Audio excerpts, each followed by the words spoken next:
is up, guys? Thanks for tuning in here at Purcells Pro Detail. In this video, I'm going to be reviewing my exhaust system on my 2018 Chevy Silverado. Now, if you haven't subscribed to the channel already, you should totally consider doing so. Apparently, I'm getting decent views, but 90% of my viewers are not subscribed. I'm a little offended. I thought we had something good going here. I thought you cared. But the exhaust. I know that when I was in the market for an exhaust system, I spent countless hours watching YouTube videos, listening to sound clips, looking at every exhaust system on the market. I chose the Borla S Type catback system, and I gotta say, I freaking love this exhaust system. It has the perfect pinch of aggressiveness while not having any drone at all during cruising speeds or on the highway. And it gives the truck a nice mean growl. Here's a clip of a cold start.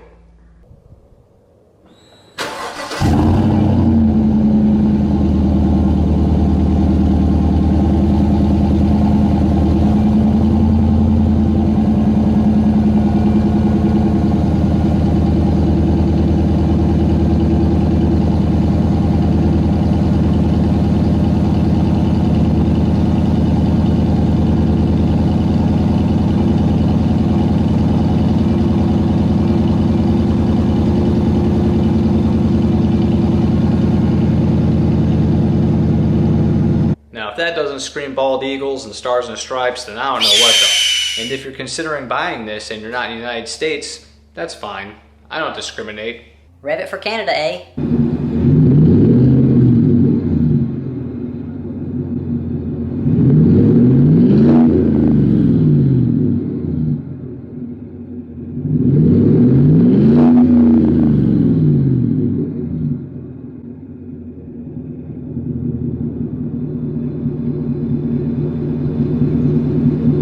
Now, the install of this thing was pretty simple. I did it with the help of some friends on the floor in my garage. You don't need a lift, and you might even be able to do it without a jack, but you're really going to want a jack, and jack stands. Helps tremendously, that's what I did. Also, if you are crawling on the floor, like I was, you're going to want a Sawzall. This way you can cut the stock exhaust in half, as you won't be able to pull it out behind and over the rear axle while on the floor. Now, I didn't realize that my truck even had this mechanism until I crawled under it for the first time doing this exhaust system, and that's a flapper valve.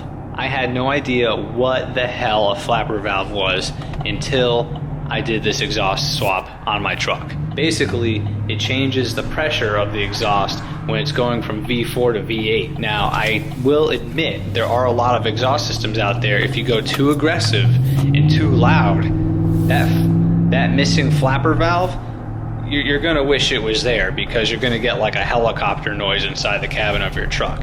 It's gonna be like woo, woo, woo, woo, woo, woo, woo, woo, woo, cruising on highway speeds.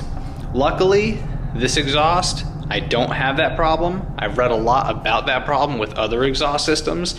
I think if you go with the Borla Atak, you might run into that issue, but I'm not quite sure. Don't take my word for it.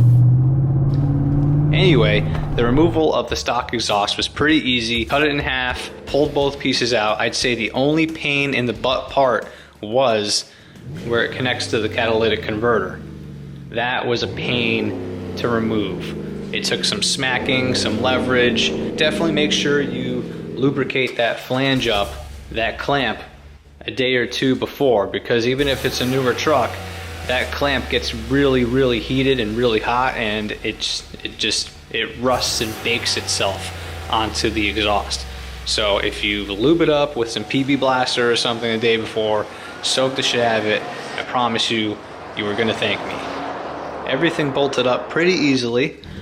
I think it took maybe half the amount of time, if not less, to put the new exhaust on compared to taking the stock one off.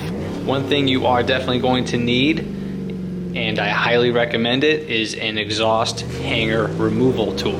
It's one of those tools where it's like 25 bucks and you're like, should I get it? Should I not get it? I'm telling you, you want to get it. It makes removing the hangers so easy from the grommets. You're gonna thank me. You're gonna love that you bought that tool. It's definitely worth the money. I'm pretty sure it's about 25 bucks. I'll leave a link in the description and maybe pop a picture of it inside this video. The S Type is the middle ground, it's above the Touring, which basically sounds stock, and right below the Atak. The S Type has an awesome cold start, sounds totally sick after it's been sitting for a while, and then it mellows out after about a minute or two of it running. And then at cruising speeds, you can barely hear it inside your truck, but when you stomp on it, it has an aggressive growl, and it sounds like a frickin' race truck.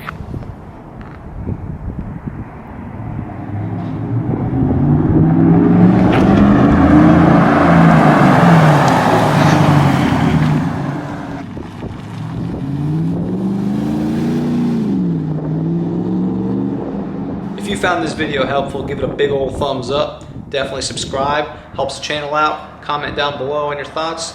Plus it helps out the algorithm so other people just like you can find my video and maybe find it useful. Until then guys, I'll see you on the next one.